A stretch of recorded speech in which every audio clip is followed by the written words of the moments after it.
Well, welcome back to the Teed Up Golf Podcast. Lucky enough today at LIV Golf in Adelaide to be joined by the greatest Ryder Cup player of all time and the leader of the Fireballs here, Sergio Garcia. Mate, what an honour to have you on. Thank you, Q. Happy to be here. Excited for Adelaide. So it's always a special event. So we're looking forward to it. Mate, jam-packed team. You've surrounded yourself with 23 and 22-year-olds, 24-year-olds. I think one's 24.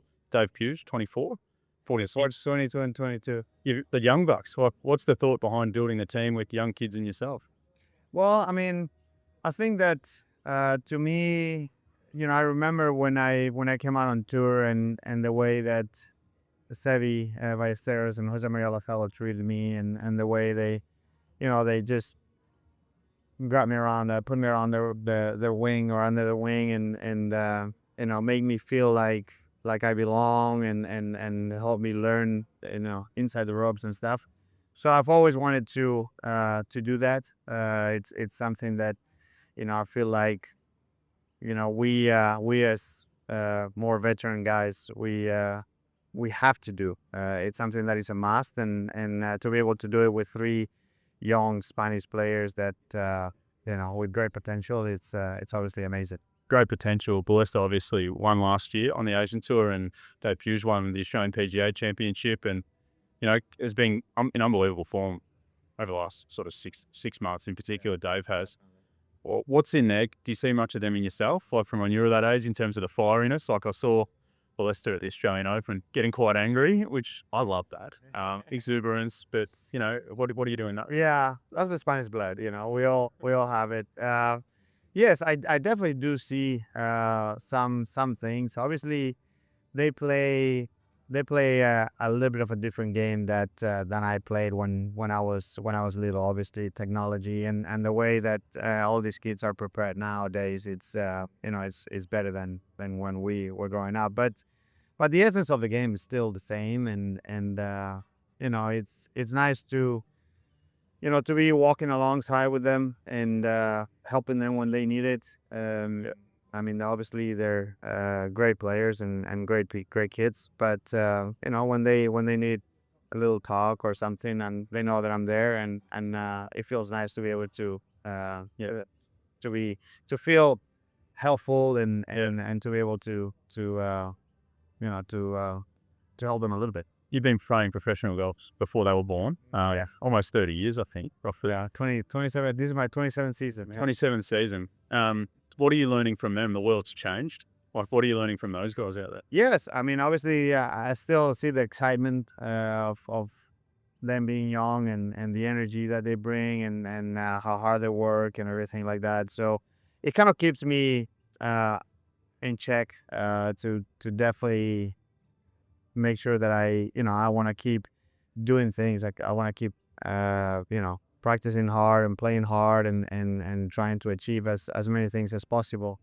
Obviously at 46, it's not as easy to be as consistent as when you were 30 or 35, but I still feel like my game when I'm feeling good is still in great shape, and I've kind of shown it the last couple of years too. Yeah, absolutely, mate. You've been playing a bit of Asian Tour stuff, DP World Tour stuff, Bahrain a couple of weeks ago to kick your season off. Tied fourth, I believe. Yeah. How's the form for you? Like, obviously winning here last year as a team, but how's the form leading into 2026? Yeah, I mean, obviously I had a good week. In Bahrain 2 weeks ago. Felt like the game was pretty good. Short game was pretty decent. Last week I felt like I played nicely for the most part. But I did struggle on the greens a little bit. They obviously were a little bit slower than we used to, and it kind of left a little putt short and stuff like that. So it kind of got a little frustrated as the week went on. But but I feel like my game is in pretty good shape. It can always get better, but I'm looking forward to it. Absolutely, mate. World ranking points are now on the cards for the top 10 in every LIV Golf event. We saw Elvis Smiley go from 133 to 77 in the world. That secures up a major for him. I guess he'll be playing the PGA based off that win. What does that mean to you? You were here at the infancy of LIV Golf. You knew what you were coming into. It's changing. It's great, the 4 rounds. But, what does that mean to you to see it getting some recognition that it deserves in the world game? Yeah, I mean, to me, it's a step forward. I don't think it's exactly where we want it to be yet, but it definitely it's one of the reasons, like you were saying, for guys like Smiley, for guys like David and Josele and all these kids, Tom McGibbon and Caleb Sarath and obviously Michael Lasasso and all these kids that come here. We're working hard to make sure that they have as many possibilities to play majors as possible. And obviously, getting more ranking points, it helps. Obviously, we would love for it to be more than just 10 guys getting points, because you can have a great week where you finish 11th or 15th and you're not getting any points, and obviously you're getting a divisor into your rankings, and all those things don't help. But at least it's, like I said, it's a step forward, and hopefully it'll get better in the near future. Absolutely, mate. I think it's great, and it's changing the way that everyone views LIV Golf. Like, you see Elvis jump, nearly 60 spots in the world rankings. Sensational for the game. Yes. The win last year here in Adelaide, it's won the tournament of the year 3 times in the world of golf. What's the environment like here? You played, majors for 30 years. You've done it all in the game. What's it like playing here in Adelaide, and how are the Aussie crowds like? I know the first year I did see you get a bit frustrated with the crowds. It was pretty full on. It was the second event of the year. It's crazy. Yeah. But, what do you enjoy about it, and what don't you like about it? It's special, without a doubt. I've always said I've always said that Australia is one of my favorite places to come.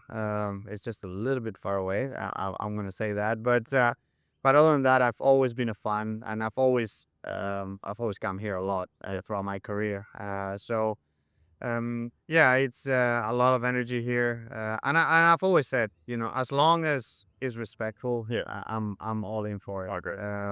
We don't want it to get our control like you might do in other tournaments, in other tours. As long as the people are having fun, but they're being respectful, they're supporting the players, and that's I'm 100% in for that. Yeah, amazing. The team this year, like, to win it all, I guess that's the next goal for the Fireballs. You've got the team to do it. You've definitely got the firepower. What do you do as a team? You see the individual game, which we all seen for forever and a day, but what do you guys do as a team to plan for that? The coverage is amazing for LIV, keeps us all involved in what's going on. Do you guys plan if, say, you're not going well on, say, going into a Sunday individually? Is there a team plan as to how you attack the day, or do you just go flag hunting? No, we just for us it's quite simple. We just try to do as well as we can every single round. Yeah. Obviously, we know that you might try even a little harder, because you know that you're not playing just for yourself, but Yeah. but for your 3 teammates and for the team itself. So even if you're not having a great week, you still try as hard as you can. Yeah. And the thing is, obviously every round counts. So being consistent is important. It keeps the team up in the top spots, and that's what we did last year for most of the year, and unfortunately, didn't play as well as we would like to in the team championships, and we're excited to change that.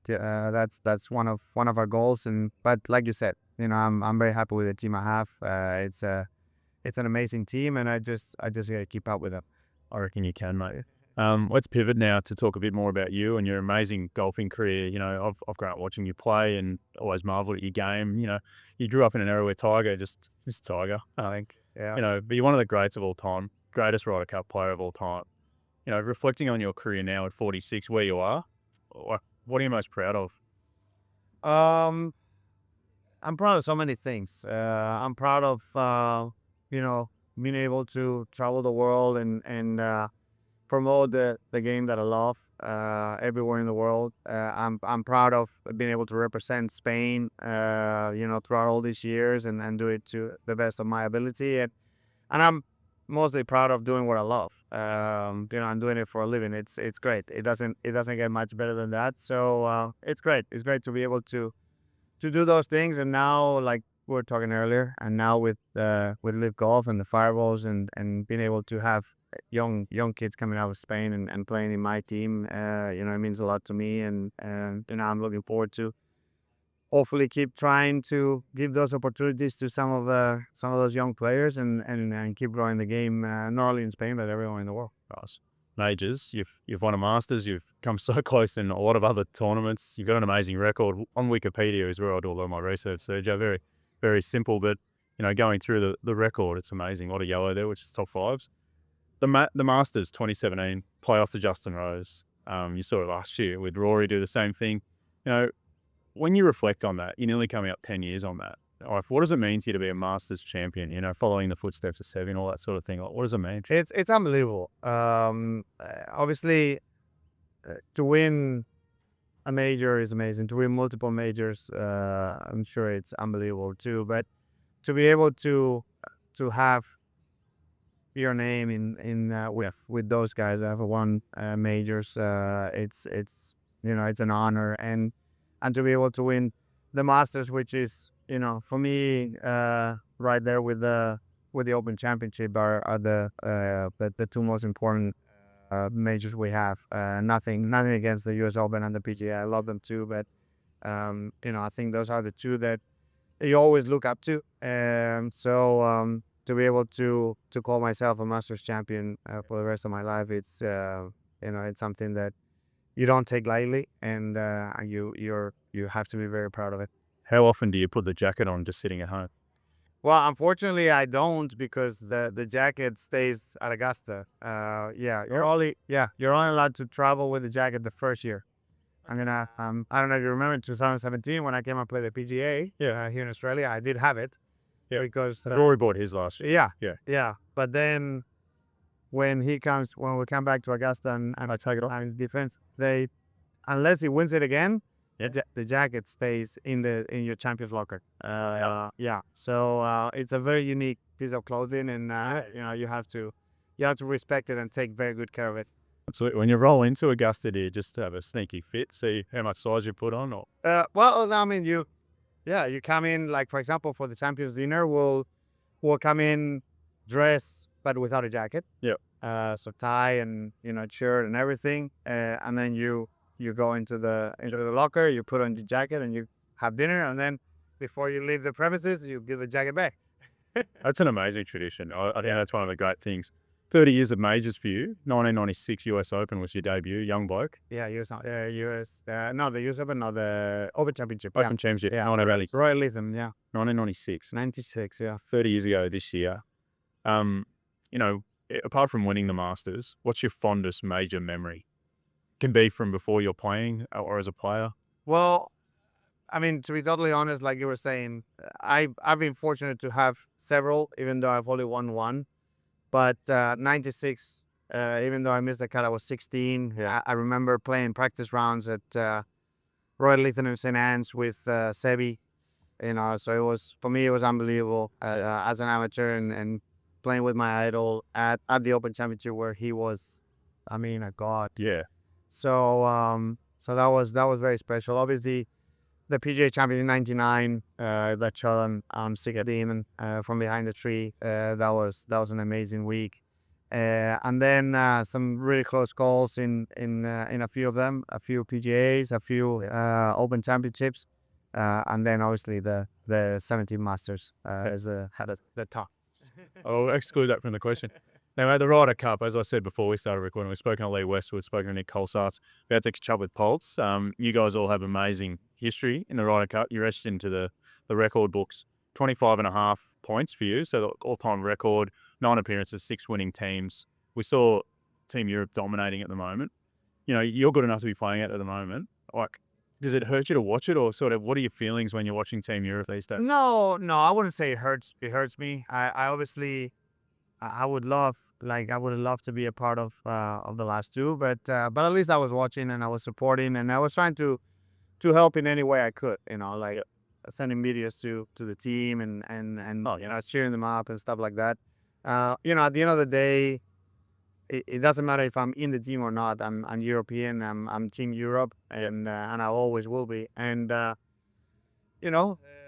hopefully, my game is good enough to have another shot at it. It's kind of like Justin Rose did. So he's still playing great, and so it would be nice to be a part of it again as a player.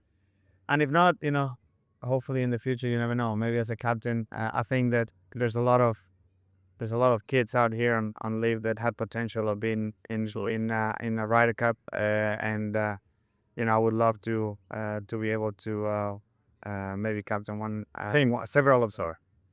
Team culture. You've got your fireballs team, you've got the LIV family that you guys travel with every week. What's the culture like in the Ryder Cup sheds as like a core member of the team? Yeah, it's amazing. There's nothing like it, and that's one of the things that I love the most about the Ryder Cup. Obviously, playing for Europe and in front of the crowds and playing for the cup and everything like that. It is amazing, but I've always said that the team atmosphere, the relationships that you build in a Ryder Cup, they're second to none. I've been able to make amazing friends at Ryder Cup.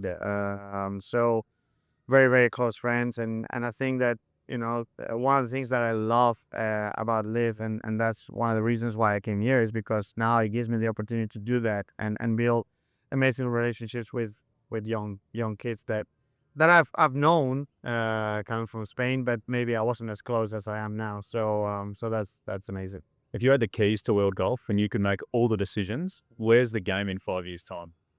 Oof, that's a good question. I don't. You know what? It is a question that it requires thinking a lot more than me coming out here and telling you in 30 seconds what. Yeah. But obviously, I think the game when it comes down to fans and people wanting to get into the game, it's in a very good spot, and we gotta keep working on that. We gotta keep making that better and better. So I see that all of us moving forward, LIV getting better. Obviously, the PGA Tour, European Tour, all those tours getting even better, bringing more amateurs into the game, and that's the main goal at the end of the day. To make sure that the game stays healthy, it keeps bringing a lot of kids into the game, and that's what we want to do. Nice. Quick couple of questions. The favorite golf course you've ever played? My favorite golf, I've always said it, Valderrama in Spain. I love Royal Melbourne. There's so many great courses here in Australia, but my favorite golf course is, it's always been Valderrama. Your most memorable golf shot? I wish I had that problem. I know. I've been lucky enough to hit a few. Obviously, two that come to mind, but it's difficult to just, because I've hit some really amazing ones in Ryder Cups that have meant a lot. Individual, not team or race. That individual, I would say the second shot at 99 PGA Championship at Medina. Obviously, that's super memorable and kind of catapulted my career. And then I would say the second shot on the 15th at Augusta on Sunday and 17th, when I hit the flag and that made eagle. So when you named your daughter Azalea? The what? Did you name your daughter after one of the holes at Augusta? Well, it was a little bit of a combination. Yeah. Our first daughter, our first kid, our daughter was named Azalea. Yeah. And our boy was named Enzo.